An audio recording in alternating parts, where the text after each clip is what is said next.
School വിട്ട് വരുന്ന കുട്ടികൾക്ക് വളരെ പെട്ടെന്ന് തയ്യാറാക്കിയെടുക്കാൻ പറ്റുന്ന ഒരു സ്നാക്കാണ് ഞാൻ ഇന്നിവിടെ ഷെയർ ചെയ്യാനായിട്ട് പോകുന്നത്. ഉണ്ടാക്കിയെടുക്കാനും എളുപ്പമാണ്, അതുപോലെ കുട്ടികൾക്ക് നല്ല ഇഷ്ടാവുകയും ചെയ്യും. അപ്പോൾ ഇതെങ്ങനെയാണ് ചെയ്തെടുക്കുന്നത് നമുക്ക് നോക്കാം. ചിലപ്പോൾ ഈ ഒരു റെസിപ്പി എല്ലാവരും ഉണ്ടാക്കി നോക്കുന്ന ഒരു ഐറ്റം തന്നെ ആയിരിക്കും, പക്ഷെ അറിയാത്തവരുണ്ടാവും. അവർക്ക് വേണ്ടിയിട്ട് ഞാൻ അത് ഷെയർ ചെയ്യുന്നത്. അതിന് വേണ്ടി ഞാൻ ഇവിടെ 8 സ്ലൈസ് ബ്രെഡ് എടുത്തിട്ടുണ്ട്.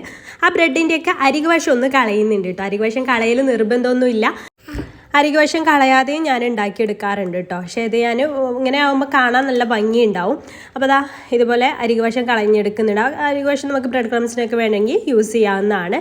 അപ്പോൾ അങ്ങനെ 8 ബ്രെഡ് സ്ലൈസും അതുപോലെ അരികുവശം കളഞ്ഞെടുത്തിട്ടുണ്ട്. ഇനി വേറൊരു ബൗളിലേക്ക് 3 മുട്ട പൊട്ടിച്ചൊഴിച്ച് കൊടുക്കുന്നുണ്ട്. ഈ പറഞ്ഞിട്ടുള്ള 8 ബ്രെഡ് സ്ലൈസിന് 3 മുട്ട തന്നെ മതി കേട്ടോ. ഇനി നമുക്കതിലേക്ക് 1/2 കപ്പ് പാൽ ഒഴിച്ചു കൊടുക്കാം. അപ്പോൾ ഇതും കൂടെ ചേർക്കുമ്പോൾ നല്ല സോഫ്റ്റായിട്ട് കിട്ടും കേട്ടോ നമ്മുടെ ഈ ഒരു ബ്രെഡ് വെച്ചിട്ടുള്ള ഈ സ്നാക്ക്. പിന്നെ അതിലേക്ക് ഞാനിത് ഒരു 1/2 ടീസ്പൂൺ വാനില എസൻസ് കൂടെ ചേർത്ത് കൊടുക്കുന്നുണ്ട്. വാനില എസൻസ് തന്നെ വേണം നിർബന്ധമില്ല കേട്ടോ.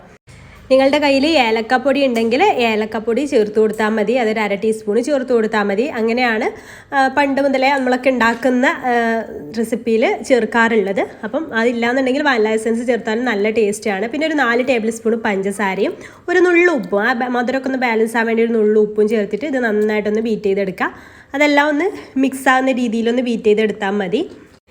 ഇനി ഇതുപോലെ നോൺ സ്റ്റിക്കിൻ്റെ പാൻ ഒന്ന് ചൂടാക്കിയതിന് ശേഷം അതിലേക്ക് നമുക്ക് കുറച്ച് നെയ്യ് ആഡ് ചെയ്ത് കൊടുക്കാം. നെയ്യിലാണ് നമ്മളിത് ചുട്ടെടുക്കുന്നത്. അപ്പോൾ അതൊന്ന് ജസ്റ്റ് ഒന്ന് ഇതുപോലെ ഒന്ന് ആക്കി കൊടുത്തതിന് ശേഷം നമ്മുടെ ബ്രെഡ് ഈ മുട്ടയുടെ മിക്സിൽ ഒന്ന് ഡിപ്പ് ചെയ്യുക. എന്നിട്ട് ഈ നെയ്യിൻ്റെ മുകളിലായിട്ട് വെച്ച് കൊടുക്കാം. അപ്പോൾ നമ്മൾ ഇതുപോലെ ഉണ്ടാക്കുമ്പോൾ സാധാരണ ഇങ്ങനെ നിരത്തി വെച്ചിട്ട് ഓരോ ബ്രെഡ് സ്ലൈസസ് ആയിട്ട് അങ്ങനെ പൊരിച്ചെടുക്കുകയാണ് ചെയ്യാറ്. പക്ഷേ ഈ രീതിയിലൊന്ന് ചെയ്ത് നോക്കണം കേട്ടോ. അതിൻ്റെ മുകളിലായിട്ട് ഒരു ബ്രെഡും കൂടെ ഇതുപോലെ ഒന്ന് ഡിപ്പ് ചെയ്തിട്ട് വെച്ച് കൊടുക്കാം. രണ്ടും ഒന്നിൻ്റെ മുകളിൽ ഒന്നായിട്ട് വെച്ച് കൊടുത്താൽ നല്ല ഭംഗിയാണ് കാണാനും, അതുപോലെ നല്ല എക്സ്ട്രാ സോഫ്റ്റ്നെസ്സും കിട്ടും കേട്ടോ ഈ ഒരു ബ്രെഡിൻ്റെ ടോസ്റ്റിങ്ങിന്. അപ്പോൾ അതായത് ഇതുപോലെ സൈഡിലൊക്കെ വരുന്നുണ്ടെങ്കിൽ അതൊക്കെ ഇങ്ങനെ സ്പാച്ചിൽ വെച്ചിട്ട് ഒന്ന് ആക്കി കൊടുക്കുക. എന്നിട്ട് തിരിച്ചിട്ട് കൊടുക്കുക. അപ്പം ഇത് രണ്ടും ഇങ്ങനെ വെക്കുന്ന സമയത്ത് നമ്മൾ എഗ്ഗിൽ മുക്കിയിട്ടല്ലേ ഇത് ചെയ്തെടുക്കുന്നത്. അപ്പോൾ അതവിടെ ഒട്ടി തന്നെ നിൽക്കും കേട്ടോ. സെപ്പറേറ്റ് ആയി വരുമൊന്നുമില്ല, അതൊറ്റ ഒരു സ്നാക്ക് പോലെ തന്നെ നമുക്ക് കിട്ടും. അപ്പോൾ 2 സൈഡും ഇതുപോലെ ഒരു കളറൊക്കെ ആകുമ്പോൾ നമുക്ക് ഈ ഒരു സൈഡ് പോർഷൻസ് ഒക്കെ ഉണ്ടല്ലോ അതൊക്കെ ഇതുപോലെ ഇങ്ങനെ പിടിച്ചിട്ട് അതൊന്ന് ഇങ്ങനെ ആക്കി ടോസ്റ്റ് ചെയ്തെടുക്കുക. 4 ഭാഗവും ഇതുപോലെ ഒന്ന് ഇങ്ങനെ തിരിച്ചിട്ടിട്ട് ആ ഭാഗം ഒന്ന് ടോസ്റ്റ് ചെയ്തെടുക്കുക കേട്ടോ.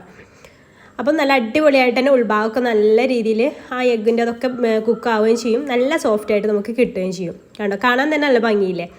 അതേപോലെ തന്നെ ബാക്കിയുള്ളതെല്ലാം ചെയ്തെടുക്കാം. അപ്പോൾ ഞാൻ ഇവിടെ 4 എണ്ണമാണ് ഇതുപോലെ ചെയ്തെടുത്തത്. നമ്മൾ 8 സ്ലൈസ് ബ്രെഡ് വെച്ചിട്ട് 4 രീതിയിലുള്ള സംഭവമാണ് ഉണ്ടാക്കിയെടുത്തിട്ടുള്ളത്. 4 എണ്ണമാണ് ഉണ്ടാക്കിയെടുത്തിട്ടുള്ളത്. ഞാൻ ഇത് കട്ട് ചെയ്തിട്ട് കാണിച്ചു തരാം കേട്ടോ.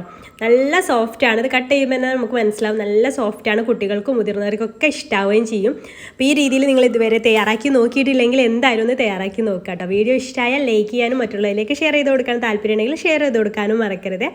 അപ്പോൾ ഇൻഷാ അല്ലാ പുതിയൊരു നല്ല റെസിപ്പിയായിട്ട് നമുക്ക് അടുത്തൊരു ദിവസം കാണാം. താങ്ക്